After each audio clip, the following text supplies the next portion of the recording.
bonne et heureuse année au président de la République.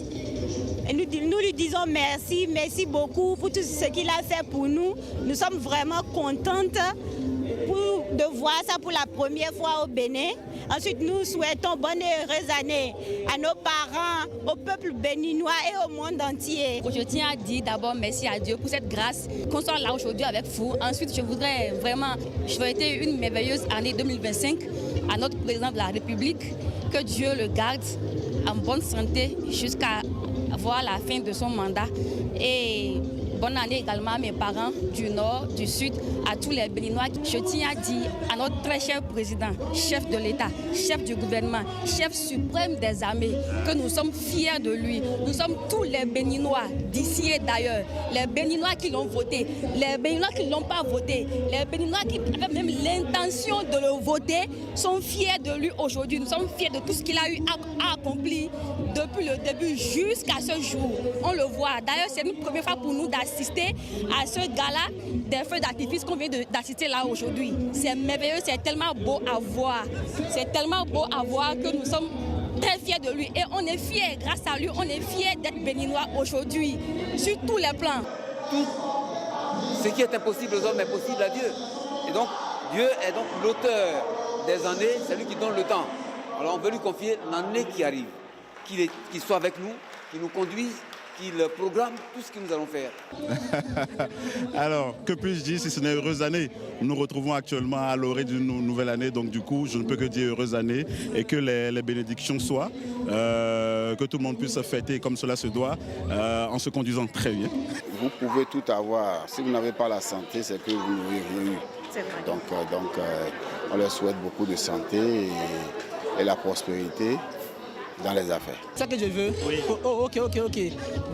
Good health, right, and money. Je leur souhaite à tous plein de bonnes choses sur tous les plans et surtout la santé.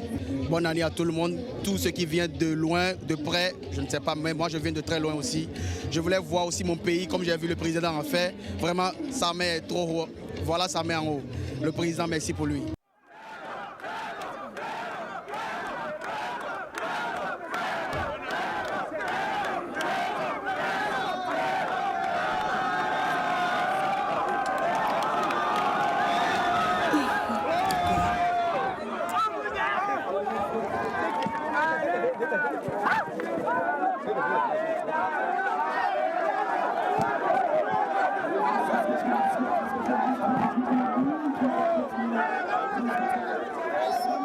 Ça n'a pas du tout été facile, donc nous espérons que 2025 vienne avec de bonnes choses. La nouvelle année, déjà, je souhaite à tous les habitants béninois une heureuse année, tous mes vœux de paix, bonheur, surtout la santé, parce que sans la santé, on ne peut rien. Meilleurs vœux à tous les habitants béninois, à mes proches, mes amis, la famille, et que Dieu nous accorde une longue vie et surtout nous guide vers le droit chemin. Nous avons exhorté les fidèles à une prise de conscience pour pouvoir voir, analyser tout ce qu'ils ont pu faire l'année passée. Extirper les mauvais comportements et garder les bons. Quelle que soit la personne, une très bonne année, une bonne santé et puis du bonheur. Que des belles choses arrivent. Il y aura de toute façon des mauvaises choses, mais on met l'accent sur les belles choses pour 2025. Nous invitons massivement les Béninois le 9, le 10 et le 11 janvier à Ouida pour Vodou Days.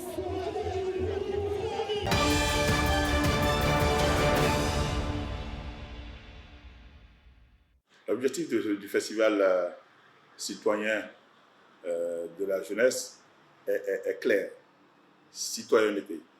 C'est dit quoi? Comment nos jeunes peuvent participer activement au développement de notre pays. Et comment, en étant citoyen, parce que ce mot est très très important, en étant citoyen, comment on peut participer au développement de notre pays. Il ne suffit pas simplement d'être jeune, mais il faut être citoyen. Participer à l'animation de nos communautés, participer au développement des activités des plus démunis, participer aux activités comme par exemple le reboisement dans nos zones ou dans nos communes. La sélection a commencé d'abord par les dépôts des dossiers des associations que nous avons partout au Bénin. Nous avons réalisé d'abord festival que nous avons dénommé les Oscars. On a primé les meilleures associations qui participent activement au développement de nos communes. Et ce sont ces meilleures associations que nous avons primées lors des Oscars qui ont participé à ce festival que nous avons réalisé à Parakou. Comment les enfants peuvent commencer à pouvoir réaliser les panneaux solaires, à les brancher, à aider la population les plus démunies ou les zones les plus reculées où pour le moment nous n'avons pas encore l'électrification totale, que ces enfants puissent les aider à pouvoir avoir l'électricité à base du solaire.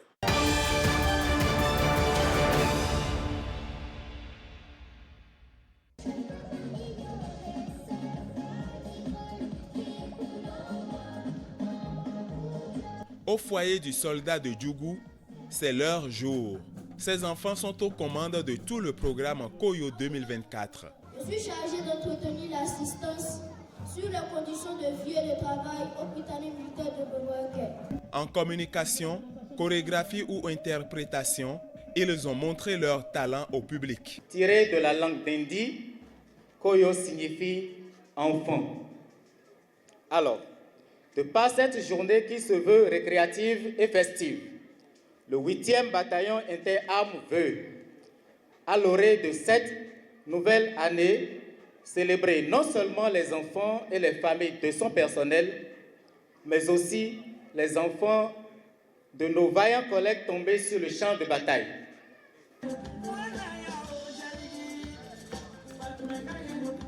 L'une des meilleures façons de célébrer et de remercier ces enfants est de leur offrir un cadeau. Chers Koyo, vos parents, vos proches sont des héros. La nation ne vous oublie pas. Et nous savons que leur absence est un sacrifice que vous partagez. Vous êtes leur force et leur fierté. Et nous, en retour, sommes profondément reconnaissants. En marge de Koyo, des compétitions sportives sont organisées au profit des forces de défense et de sécurité. La remise de prix aux meilleures équipes vient clôturer cette célébration des enfants.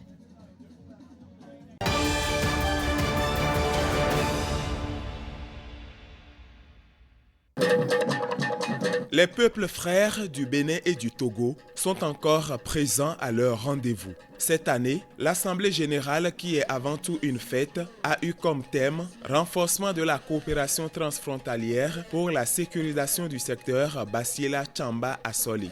C'est un plaisir pour nous ici d'exprimer toute notre reconnaissance et tout notre engagement aux côtés des autorités locales et départementales. Aujourd'hui, parlant de la sécurité dans nos pays côtiers, ce sont les espaces frontaliers qui sont les terreaux des terroristes. Et quand on est à la promotion de la coopération transfrontalière, c'est qu'on est à la promotion de la coopération de proximité au niveau local. Le rôle des leaders religieux est fondamental dans ce cas et le Bénin joue déjà la carte de l'anticipation avec la réforme de la chefferie traditionnelle, une disposition qui va beaucoup aider. Cette 17e édition est donc une occasion idéale pour réfléchir ensemble à l'impact de cette réforme et à son application dans nos communautés. En tant que préfet du département de la Donga, je suis convaincu, grâce à cette loi et à l'engagement des autorités coutumières, nous pourrons ensemble créer un environnement propice à la paix et à la cohésion sociale dans notre région et au-delà. Araka, cette 17e édition a été pour le comité d'organisation une occasion idéale pour honorer Sa Majesté Achiba II de Bassila, celui qui a eu la noble idée de rassembler depuis 2008 en un même lieu les communautés Kotokoli, Koura et Ani des deux pays.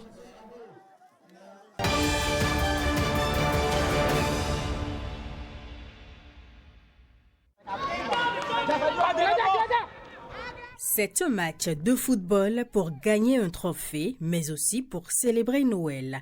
L'Autopopo Foot à Noël, l'événement qui est à sa 4e édition, a eu lieu à Grand Popo. L'Autopopo Foot à Noël est une occasion annuelle pour permettre aux jeunes enfants, aux jeunes joueurs de faire l'expérience en live du football. La finale de ce tournoi U15 oppose l'équipe de l'ASPA à celle de Griffon d'Or. Score du match, 1-0 en faveur de l'ASPA.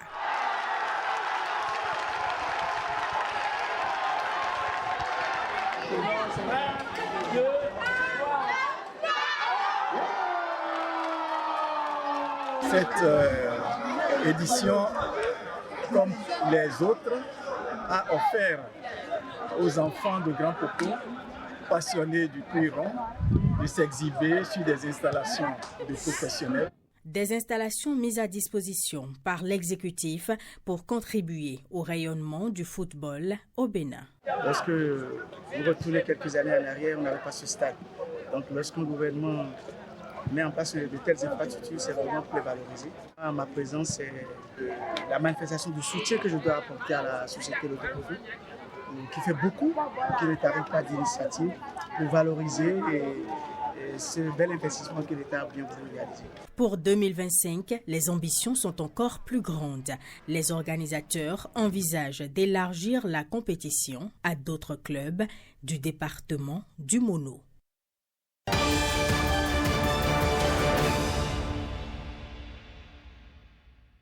Plusieurs activités spirituelles ont marqué le dernier jour de convention de l'église évangélique Le Peuple Acquis. Agbadja, Toba, Akohun sont quelques rythmes exécutés lors du rassemblement des fidèles. Ils sont au total 11 groupements de l'association des femmes acquises pour Christ AFAC à avoir presté.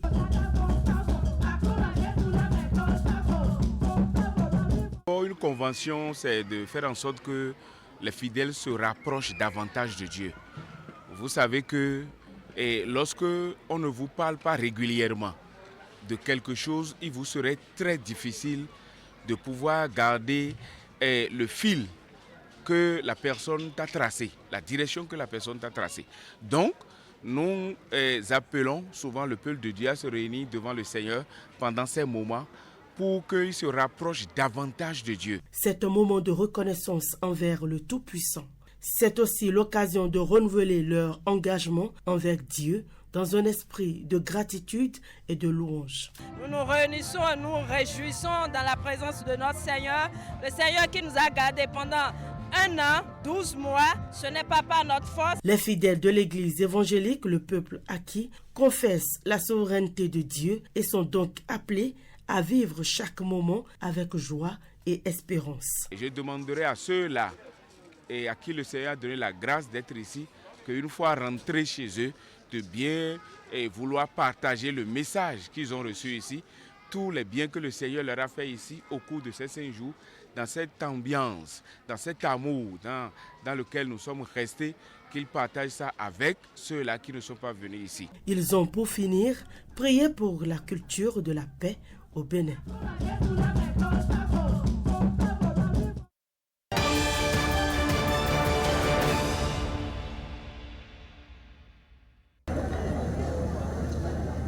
Intacts, ils ont gardé leur culture, quoique éloignés de leur terroir. Les ressortissants de la partie méridionale du pays, à Parakou, l'ont prouvé lors du Festag à Yatado. Si nos cultures n'avaient pas été tant de fois galvaudées par les colonisateurs, nous invitons à abandonner nos sources, nos racines, au profit des leurs. On n'en serait pas à ce niveau aujourd'hui.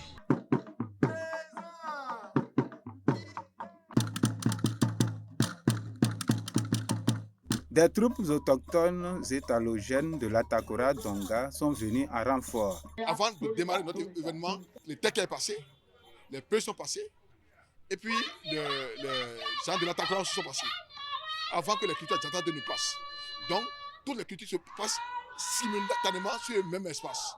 À son homologue de la Fédération des associations des ressortissants de l'Atakora Donga de renchérir. Vous ne verrez pas les Adjatodo quelque part où la Farade n'est pas associée. Donc nous avons fait un mariage et d'ici peu, nous allons encore sortir un grand jeu. La satisfaction est totale dans le rang des participants. Notre rassemblement, là, ça nous met dans la joie du village. Donc, on se sent actuellement chez nous. Il y a des gens que j'ai vus maintenant, ça fait des lustres que j'ai retrouvés ici, ça fait chaud au cœur. Beaucoup de nos enfants sont nés ici et ne connaissent pas la culture de leurs grands-parents. Et le fait qu'on ait transporté ça vers ici, ça va leur permettre de vivre ce que nos parents ont fait là-bas et que nous avons transporté au nord. La 4e édition du Festag Ajatado a été un succès. Celle de 2025 est attendue encore plus éclatante.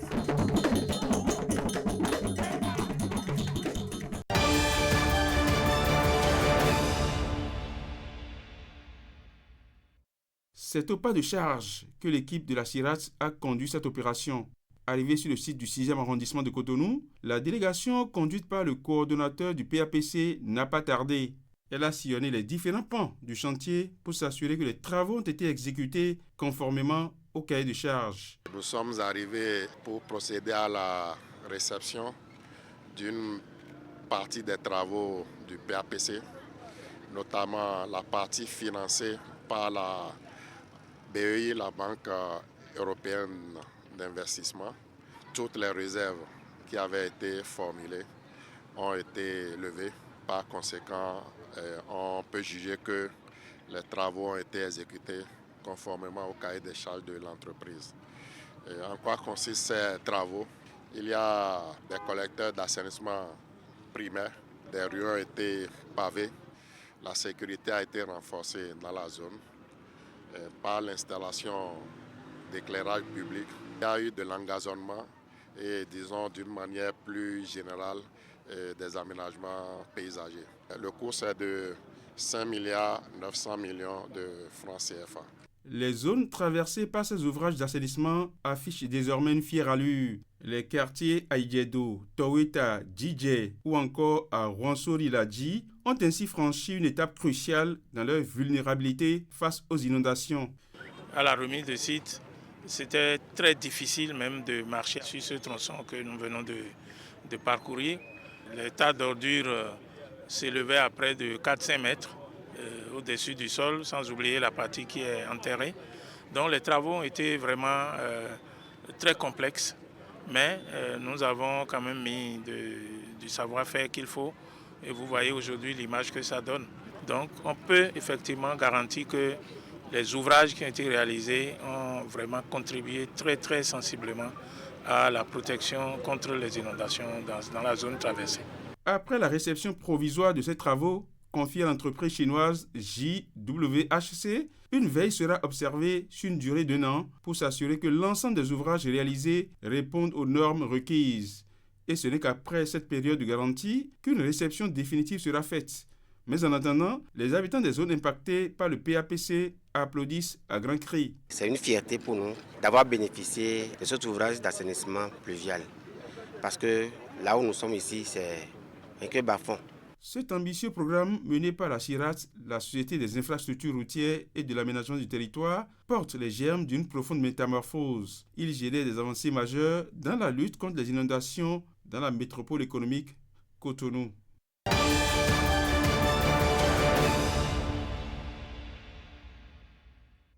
Colloque scientifique sur l'intégration culturelle dans l'espace ouest-africain. Un colloque qui prône la paix entre les peuples dans un contexte de tensions économiques. Une initiative de la Confédération africaine des associations et clubs pour l'UNESCO. Un colloque qui réunit des participants venus du Mali, du Togo, du Burkina Faso, de la Côte d'Ivoire et du Bénin. Le présent colloque, qui fait suite à la première saison de la campagne nationale et internationale pour la paix, la non-violence et la tolérance, qui a parcouru les 12 départements du Bénin et notamment les frontières des pays limitrophes ici présents, sur un trimestre du 12 octobre au 19 décembre 2024, est la suite logique de cette conférence, de ce colloque, qui se veut un creuset de réflexion et d'échange. Cette activité est une première vraie rencontre des peuples que la CACU organise avec le concours financier de l'État béninois, pays de paix et de prospérité, après le renouvellement de notre structure en octobre 2023. Ce colloque se veut un rendez-vous de réflexion stratégique pour l'unité entre les peuples. La paix est principalement une donnée sine qua non au développement économique et tout ce qui en découle. Culture, éducation, dynamisme et j'en passe. Disons non à la violence en tout temps et sous toutes ses formes, physiques, verbales, psychologiques, sexuelles, socio-économiques et que sais-je encore. Prôner la paix à travers le monde, telle est l'ambition poursuivie.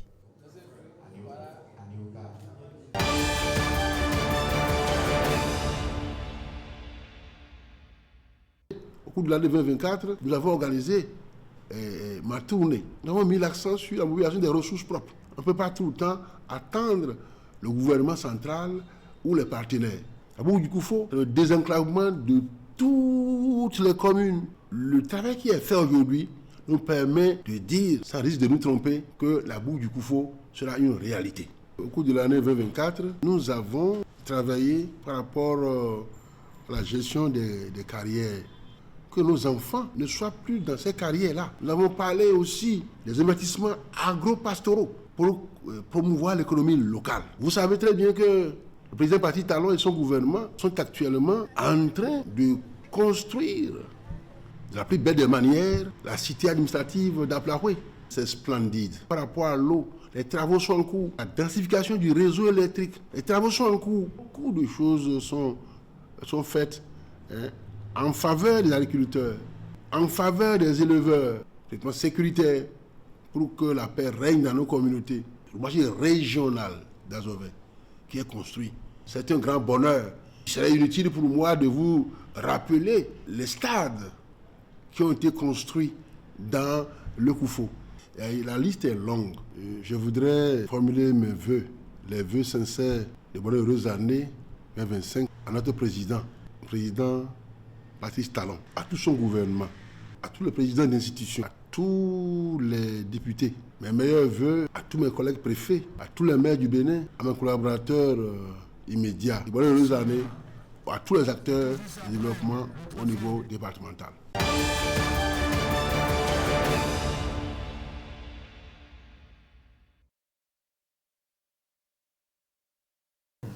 C'est le moment de formuler mes vœux les meilleurs. Pour commencer, à l'endroit du chef de l'État, le président de la République et tout son entourage, que ce soit l'entourage biologique, aussi bien que l'équipe dynamique qui l'accompagne. C'est aussi le moment de dire à l'endroit de nos concitoyens de la Liborie et nos vœux les meilleurs. Comme vous l'avez si bien dit, la Liborie est un département actuellement en chantier et c'est à l'actif du gouvernement qui inscrit tout dans une démarche programmatique et sans, disons, tintamarre et sans fanfaronnade, mais en œuvre quand même un programme ambitieux pour la revitalisation des infrastructures dans nos pays. Nous avions des défis communs à relever dans notre département. N'oublions pas que les limites de la Liborie sont en même temps certaines des limites du pays, puisque c'est le département par lequel le Bénin s'ouvre quand même sur d'autres pays, trois, que vous connaissez très bien. Et c'est en même temps des avantages comparatifs, mais au regard du contexte actuel, du contexte sécuritaire et surtout des turbulences ou des soubresauts qu'on pouvait déplorer dans certaines parties de ces pays, cela ne manque pas de nous impacter sporadiquement. Et je pense que nos RDS, nos pouvoirs publics, le gouvernement font tous les efforts possibles pour contenir et endiguer ce phénomène rampant d'insécurité là où ça pourrait sévir. Et chez nous, où ça pourrait nous impacter sur certaines de nos frontières, dans certaines zones de nos parcs. Donc, sur ce, j'en appelle encore à la responsabilité et à l'esprit de citoyenneté des uns des autres pour que nous puissions traduire en actes les vertus de coproduction qu'on voudrait partager avec nous.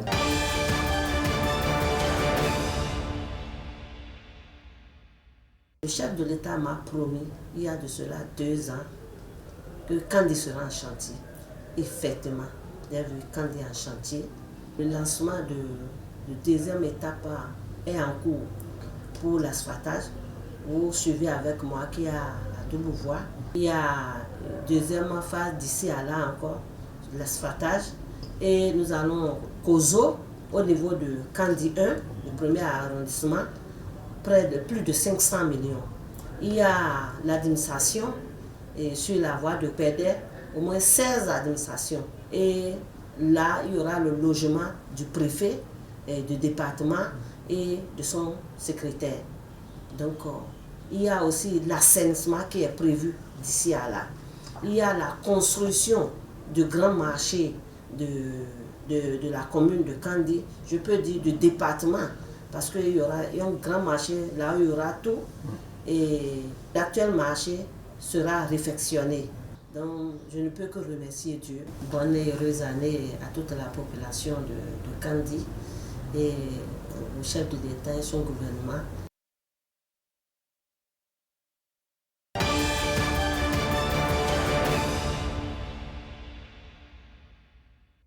Deuxième édition de Agonsagbo Houé, la fête identitaire des ressortissants du hameau Agonsagbo, arrondissement de Aholu-Yémen, commune de Semekpodi, s'est tenue à l'issue d'une année éprouvante, selon le président du comité d'organisation. Dans son prêche, durant le culte, le porte-parole des célébrants a invité les fils et filles de Agonsagbo à une union sacrée, faite d'amour et dépouillée d'hypocrisie. C'est le lieu ici quand même et maintenant de remercier le gouvernement de son Excellence Patrick Talon pour le dynamisme qu'il imprime à notre pays, le Bénin, et à notre village à Agonsagbo à travers le projet d'électrification.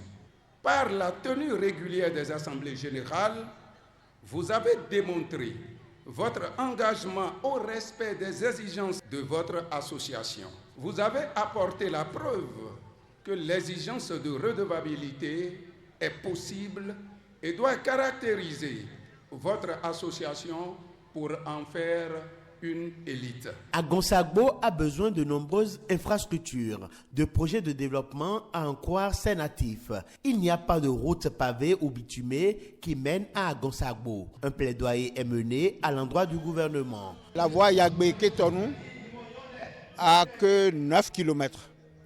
Mais nous sommes à pied d'œuvre.